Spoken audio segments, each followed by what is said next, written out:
With your Dell desktop system, ensure that you have removed all sources of power and powered the system down. Open the unit up as per manufacturer recommendations. Next, locate the memory module.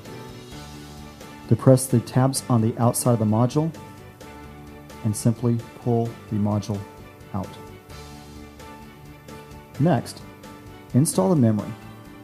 Ensure that you have aligned the alignment notch up between the module and the system.